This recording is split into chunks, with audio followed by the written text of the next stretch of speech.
Good morning, my dear students. Today, our topic is the Mughal Empire, lesson number 4 of history. After the completion of third chapter, we will learn about the fourth chapter of Mughal Empire. Let's see. The end of the Delhi Sultanate in the Battle of Panipat saw the rise of a dynasty which was to rule from 1526 till the revolt of 1857. कहते हैं कि पानीपत की लड़ाई में दिल्ली सल्तनत के अंत में राजवंश का उदय हुआ था जो 1526 से 1857 के विद्रोह तक शासन करने के लिए था।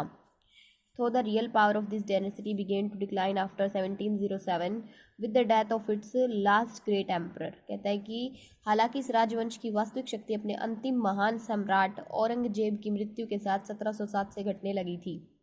मतलब पानीपत की जो लड़ाई हुई थी ना दिल्ली सल्तनत में, उनके अंत जब अंत हुआ तो राजवंशों का उदय हुआ था। उस टाइम पे 1526 से 1857 के विद्रोह तक के शासन करने के लिए थे।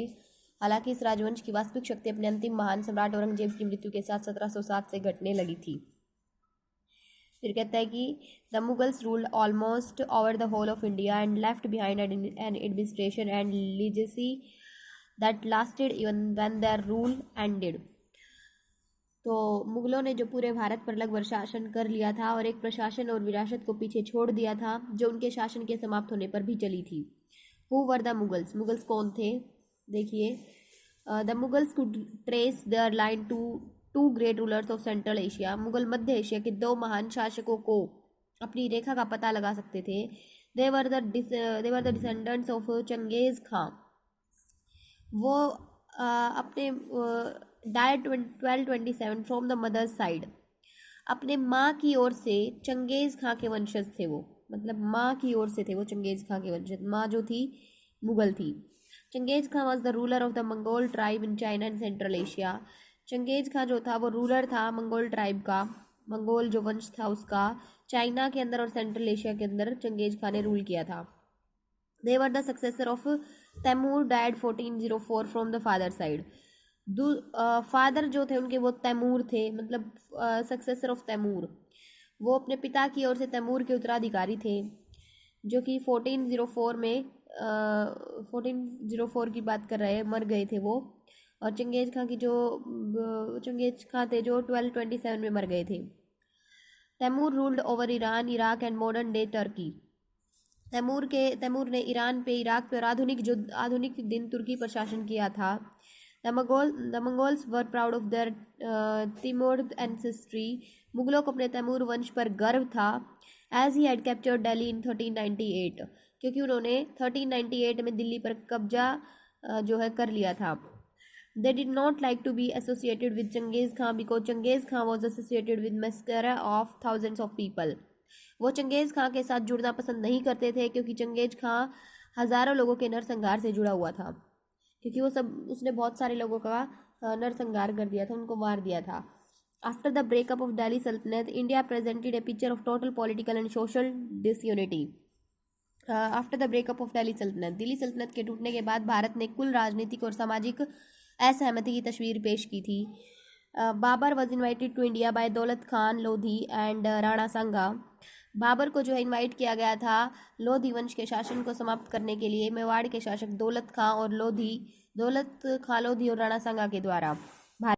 तो जो है भारत में दौलत खां लोधी और राणा सांगा के द्वारा बाबर को इनवाइट किया गया था, द रूलर ऑफ मेवाड़, जो कि मेवाड़ के रूलर थे, to end the rule of the Lodhi dynasty. Lodhi dynasty को खत्म करने के लिए उनको बुलाया गया था। Both of them thought that Babur after defeating the Lodhis would return to Central Asia, leaving North India under their control। उन दोनों ने सोचा था कि लोधियों को हराने के बाद बाबर मध्य एशिया में वापस आ जाएगा जो उत्तर भारत को अपने नियंत्रण में छोड़ देगा।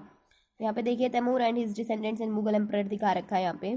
बाबर कौन है देखिएगा, AD 1526 से लेके AD 1530 तक इन्होंने राज किया था। बाबर डिफीटेड इब्राहिम लोधी। बाबर ने at the first battle of Panipat in AD 1526। 1526 की जो लड़ाई हुई थी 1526 ईस्वी में पानीपत की पहली लड़ाई में बाबर ने इब्राहिम लोधी को हरा दिया था। After this victory he decided to stay back in India. उसने इस जीत के बाद उसने भारत में वापस रहने का फैसला कर लिया। ही ऑक्यूपाइड दिल्ली एंड आगरा। उसने दिल्ली और आगरा पे कब्जा कर लिया। दिस एंगर्ड राणा संघ एंड मैनी अफगान नोबेल्स। इसने राणा संघ और कई अफगान रईसों को नाराज हो गए वो लोग इनसे। They lied a large army against Babur. उन्होंने जो है बाबर के खिलाफ एक बड़ी सेना का नेतृत्व किया। इन AD 1527 बाबर डिफीटेड राणा संघ इन द बैटल ऑफ खानवा। 1527 ईस्वी में खानवा के युद्ध में बाबर ने राजा राणा संघा को भी हरा दिया। He defeated in 1528 he defeated the Rajput at Chanderi. उन्होंने 1528 ईस्वी में जो है 1528 ईस्वी में उन्होंने चंदेरी में राजपूतों को भी हरा दिया।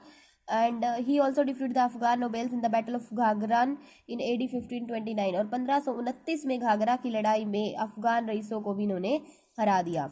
Later he conquered Gwalior. बाद में इन्होंने ग्वालियर पर Dholpur and other places, Gwalior Dholpur और दूसरे प्लेसेस पे इन्होंने कब्जा कर लिया। He became the ruler of Punjab Delhi the Ganga plains and Bengal. ये जो है रूलर बन गए थे पंजाब, दिल्ली और गंगा के मैदानों के और बंगाल के मैदानों के जो है ये शासक बन गए। Babur was the founder of the Mughal empire in India. Babur जो है इंडिया के अंदर मुगल एम्पायर की जो है नींव रखने वाले थे, मतलब वो संस्थापक थे।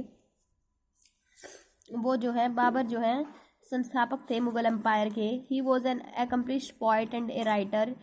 वो जो है एक कुशल कवि थे और एक लेखक भी थे। His autobiography is called Tuzuki Baburi और Baburnama, in which Babur has described the physical features, climate, flora, fauna and culture of India.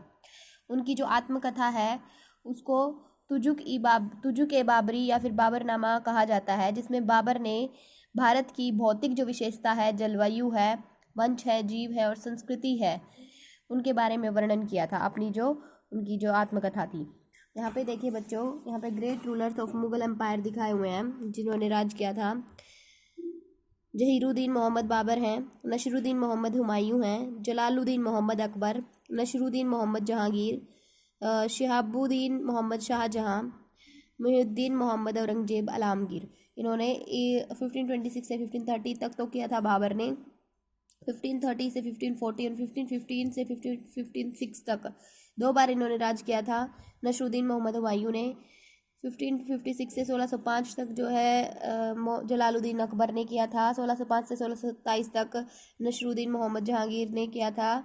और 1627 से 1658 तक शहाबुद्दीन मोहम्मद शाहजहां ने किया था। 1658 से लेकर 1707 तक औरंगजेब ने किया था। तो यहाँ पे ये दिखाए हुए थे। आज हमने इतना लेसन रीड किया बच्चों, आप लोग भी अच्छे से रीड कीजिएगा। Thank you, have a nice day.